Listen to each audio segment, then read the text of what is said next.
অনেক আপুরা আমাকে প্রশ্ন করেন কমেন্টে এবং ইনবক্সে যে আমি কিভাবে ইতালিতে এসেছি, আমার কতদিন লেগেছিল ভিসা হইতে, কতদিন লেগেছিল ইতালি থেকে নুলস্তা বের হইতে, মানে যত ইনফরমেশন আছে সবকিছু আজকে আপনাদের সাথে শেয়ার করব। আজকের ওয়েদারটাও মাশাআল্লাহ খুবই সুন্দর, মেঘলা আকাশ। তো ভাবলাম যে আজকে যেহেতু একটু বৃষ্টি বৃষ্টি হচ্ছে তাহলে একটু খিচুড়ি রান্না করি। তো ভাবলাম খিচুড়ি রান্না করতে করতে আপনাদের সাথে ইনফরমেশন গুলো শেয়ার করি। অনেক আপুদের রিকোয়েস্টে এই ভিডিওটা আমার করা, মানে ইনফরমেশন গুলো দেওয়া, আমি যতটুকু জানি এবং আমার কি কি কাগজ লেগেছিল সেই জিনিসগুলো আপনাদের সাথে শেয়ার করব।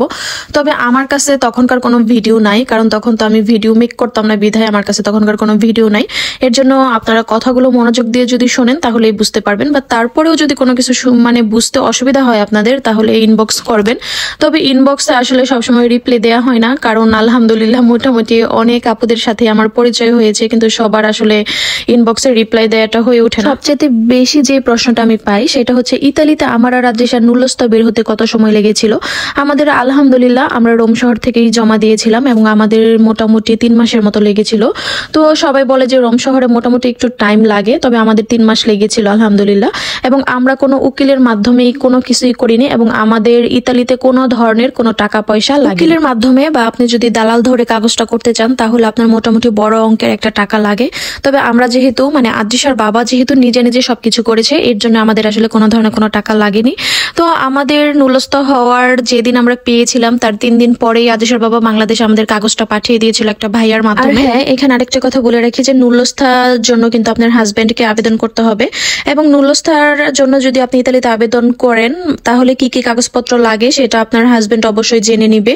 তো বাংলাদেশে কি কি লাগবে শুধু আমি মাত্র সেইগুলোই আজকে আপনাদের সাথে শেয়ার করছি আর কি। ইতালি থেকে নুলস্তা পাঠানোর পরে আমি সর্বপ্রথম যখন নুলস্তা হাতে পেয়েছিলাম তখন আমি সর্বপ্রথম পরের দিনে আমি চলে গিয়েছিলাম বিএফএস গ্লোবাল, যেটা ওইখানে গিয়ে তারপরে আমি ইনফরমেশন জানার জন্য গিয়েছিলাম যে আমার কি কি ডকুমেন্ট লাগবে। এইখানে সবচেয়ে বেশি ভালো হয় আপনি যদি ওইখানে গিয়ে ওদের সাথে নুলস্তাটা দেখে যদি জানতে পারেন যে আপনার কি কি ডকুমেন্ট লাগবে, ওরাই আসলে বলে দেয় এবং ওদের ব্যবহার অনেক বেশি ভালো। আপনার যা কিছু জানার আপনি ওইখান থেকে জেনে তারপরে আপনার কি কি ডকুমেন্ট লাগে সেগুলো রেডি করতে পারবেন। তো আমার কি কি লেগেছিল সেগুলো বলছি। ইতালি থেকে নুলস্তার পাশাপাশি আপনার যেটা লাগবে সেটা হচ্ছে আপনার হাজবেন্ডের যত রকমের পাসপোর্ট আছে, মানে একদম প্রথম থেকে শেষ পর্যন্ত। যদি অনেক বছর থাকে তাহলে তো পাসপোর্ট অনেক সময় রিনিউ করে বা চেঞ্জ করে, এরকম হতে পারে। তো একদম ওনার ধরতে গেলে মানে এক কথায় হচ্ছে যে আপনার হাজবেন্ডের জীবনে যতগুলা পাসপোর্ট হয়েছে প্রত্যেকটা পাসপোর্টের কপি লাগবে ইতালি থেকে। এবং আরেকটা জিনিস লাগবে, সেটা আমি আসলে ইতালির এটা মানে ওইভাবে বলতে পারি না, তবে 16 ইউরোর একটা মার্কাদি লাগে যেটা অ্যাটেস্টেড বলা হয়, সেটা লাগবে। সেটা আপনার হাজবেন্ডকে যদি আপনি বলেন তাহলেই হবে। আপনার হাজবেন্ডের যে পাসপোর্ট আছে ওইটাতে শুধু মার্কাদি লাগাতে হবে আর কি। মার্কাতি বললো এরকম একটা শব্দ, আমি আসলে বলতে পারি না। তো প্রত্যেকটা পাতায় কিন্তু লাগাতে হবে না, শুধুমাত্র যেটাতে ভিসা লেগেছে মানে প্রথম যে পাতাটা সেটাতেই এটা লাগাতে হবে।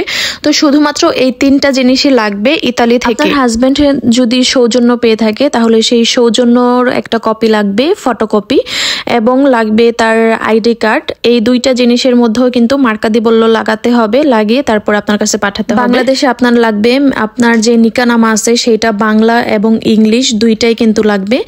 আর লাগবে আপনার ম্যারেজ সার্টিফিকেট এবং লাগবে হচ্ছে ফ্যামিলি সার্টিফিকেট। ফ্যামিলি সার্টিফিকেটটা আপনি যে এলাকায় থাকেন সেই এলাকার কমিশনার বা চেয়ারম্যান তাদের মাধ্যমে আপনাকে এটা করাতে হবে। এই 4টা জিনিস আপনাকে নোটারি করতে হবে। নোটারি পাবলিক যেই অ্যাডভোকেট গুলা থাকে তাদের মাধ্যমে নোটারি করিয়ে নিতে হবে এই 4টা জিনিস: ম্যারেজ সার্টিফিকেট, ফ্যামিলি সার্টিফিকেট এবং বাংলা এবং ইংলিশ নিকানামা, এই 4টা পাতা। এই 4টা পাতা যখন আপনি নোটারি করাবেন তার সাথে আপনি যুক্ত করবেন হচ্ছে আপনার বাচ্চা যদি থাকে তাদের পাসপোর্টের কপি, আপনার নিজের পাসপোর্টের কপি এবং আপনার হাজবেন্ডের পাসপোর্টের কপি।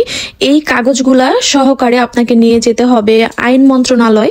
আইন মন্ত্রণালয়ে থেকে আপনাকে ওরাও ওইখান থেকে এক ধরনের একটা লাল ধরনের একটা সিল দিয়ে দেয়, সেইটা নিয়ে তারপরে আবার আপনাকে পররাষ্ট্র মন্ত্রণালয়ে যেতে হবে। আগে কিন্তু যদি আপনি প্রথমেই পররাষ্ট্র মন্ত্রণালয়ে যান তাহলে কিন্তু তারা আপনাকে সিলটা দিবে না। সর্বপ্রথমে আপনাকে যেটা করতে হবে সেটা হচ্ছে আইন মন্ত্রণালয় থেকে যে সিলটা দিবে তারা সেইটা নিতে হবে। পররাষ্ট্র মন্ত্রণালয়তে আপনার কাগজ জমা নিবে ঠিক দুপুর 1টা পর্যন্ত। 1টা পর্যন্ত আপনাকে ওইখানে কাগজ জমা দিয়ে বসে থাকতে হবে। তারপর আপনাকে 4টা এবং 4টা থেকে 5টার মধ্যে আপনার কাগজটা আবার সাথে সাথে দিয়ে দিবে, মানে আপনাকে একটু ওয়েট করতে হবে। তো চেষ্টা করবেন যে সকাল সকাল যাওয়ার জন্য, না হলে অনেক বেশি ভিড় থাকে, কারণ ওরা 1টার পরে কোনো ধরনের কোনো কাগজ জমা নেয় না। আর আপনার সাথে যদি বাচ্চা থাকে তাহলে বাচ্চার জন্ম নিবন্ধনটা নিয়ে যেতে হবে সাথে করে, এবং বাচ্চার জন্য আলাদাভাবে ফ্যামিলি সার্টিফিকেট বানাতে হবে।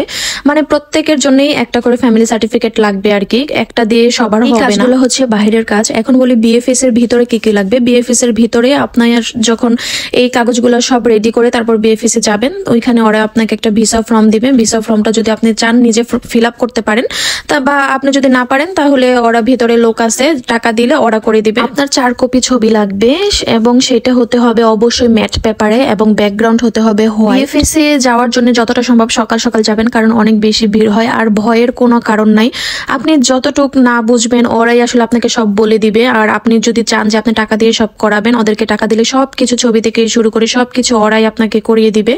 আর আপনাকে ওরা 2টা অপশন দিবেন যে আপনি কি রেগুলার ভাবে জমা দিতে চান নাকি ভিআইপি ভাবে।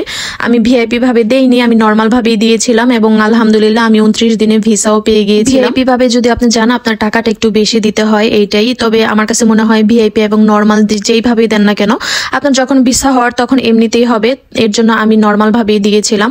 তো আপনারাও চেষ্টা করবেন নর্মালি দেওয়ার জন্য এবং নিজের কাজগুলো আসলে নিজেই করার জন্য, তাহলে অনেক বেশি ভালো হবে। দালালের মাধ্যমে গেলে আপনাকে অনেক বেশি ঘুরাবে এবং আপনার কাছ থেকে অনেক বেশি টাকা নেবে। তো আমি যতটুকু জানি ততটুকু আপনাদের সাথে শেয়ার করলাম। আশা করি এতটুকুতেই আপনারা বুঝবেন এবং কোনো কিছু যদি না বুঝেন অবশ্যই আপনারা বিএফএস এ যাবেন, ওইখানে গেলে আপনারা সব সমস্যার সমাধান পেয়ে যাবেন। আর অবশ্যই চেষ্টা করবেন দালাল ছাড়া নিজের কাজ নিজে করার জন্য, বুঝে করার জন্য, এতে আপনারই ভালো হবে।